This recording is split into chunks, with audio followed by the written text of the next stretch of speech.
Hey everyone, and welcome to This Explainer. I'm absolutely thrilled you're here today. We're going to be taking a close look at a skill that is, quite frankly, a real superpower for enacting environmental change right in your own community. We often look around our schools, our neighborhoods, or even the global stage, and we just see things that need fixing, right? We see the clutter, the waste, the inefficiencies.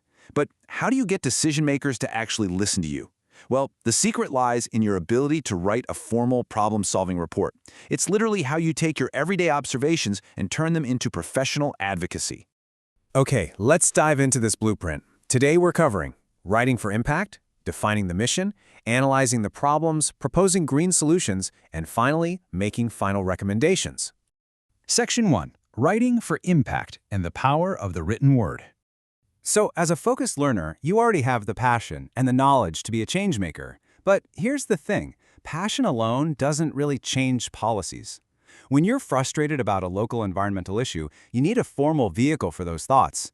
Without structure, an idea is kind of just a complaint. And let's face it, complaints are incredibly easy to ignore. Enter the problem-solving report. This is a formal document that describes a problem and suggests practical, actionable solutions to it. It elevates your simple observations into a persuasive format that carries real professional weight. It basically tells your audience, hey, I haven't just noticed a problem, I've actually done the hard work to figure out how we fix it. And here is the four-part structure that's going to serve as our guide today. Introduction, problems, solutions, and conclusion. Think of this as a literal architectural blueprint. We're going to take a raw community problem and, step by step, transform it into a structured, persuasive call to action. Once you master these four foundational blocks, you can advocate for almost anything. Moving right along to Section 2, Defining the Mission, starting with a clear purpose. Now, the very first step in our journey is laying the foundation. Think about it. When a principal, a city council member, or a manager opens your report, their time is super limited. They're probably already looking at their watch. Now, what's really interesting about the model report from our source material is how it wastes absolutely no time. There's no long-waited preamble. It immediately sets clear expectations right out of the gate. Just listen to this exact sentence from the source. This report describes the problem of single-use plastics in our school and suggests three main solutions. Honestly, feel free to steal this template. It grounds the reader's focus instantly. In just one sentence, you've established the topic, the location, and, most importantly, the crucial fact that you are bringing answers, not just problems. Section 3. Analyzing the problems. Discovering the why behind the issue. Okay, before we can swoop in and save the world with our brilliant ideas, we have to vividly describe the current negative situation. We need to agitate the reader's sense of urgency. This brilliantly illustrates the difference between amateur and professional writing. Just contrast these two statements. Saying plastics are bad is, well, a weak, easily ignorable statement. But listen to this strong statement pulled straight from our source text. Plastic containers are thrown away every day, which can lead to contaminating recyclable waste and harmful effects on the environment. See the difference? Using strong cause and effect language makes the problem feel urgent and undeniable. You aren't just saying something is bad, you're actually proving it. You really want to pile on specific, tangible examples here. The source material highlights some excellent real-world scenarios. We're talking about hundreds of plastic bottles discarded daily.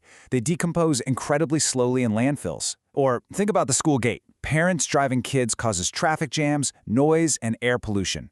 And leaving lights on in empty classrooms, that just wastes electricity and water. These everyday school problems have cascading negative impacts. You need to make the reader feel the heavy weight of these issues so they are absolutely desperate for a solution. Which brings us to Section 4, Proposing Green Solutions, moving to actionable measures. So, the crucial point is, you've agitated the problem, and now you have to deliver the cure. This right here is the core of your report. But here is the trick. Your solutions must be highly specific, practical, and actionable. Saying save the earth is a slogan. Saying install sensor lights is a solution. Every single problem you raised in your previous section has to be met with a direct, practical green action. Got plastic waste in the bins? The youth union can run arts and crafts sessions to reuse them. Wasted electricity? Install automatic sensor lights and taps. Schoolyard traffic? Offer free bus tickets or cycle the school programs. It's a one-to-one lock and key. Now maybe you're thinking, okay, this is great for a school, but I really want to tackle bigger issues. Well, check this out. This exact same blueprint works for global issues too. Our source material applies the very same structure to a report on protecting endangered tigers. Whether you're fixing a schoolyard or saving majestic wildlife, This framework acts as the ultimate tool for advocacy. Just look at how perfectly this maps out on a global scale. The threat? Deforestation and habitat loss.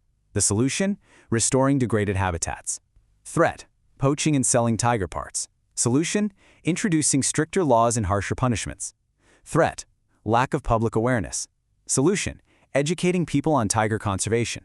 Mapping threats directly to solutions like this ensures your report remains logically bulletproof, leaving absolutely no loose ends, regardless of the topic's scale.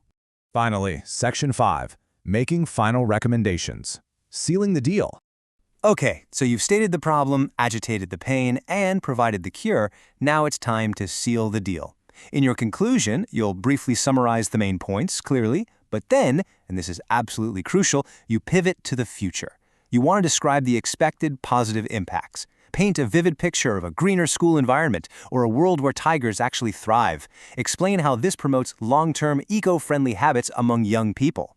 Transforming your list of ideas into a vision of a better future gives you, the advocate, ultimate persuasive power.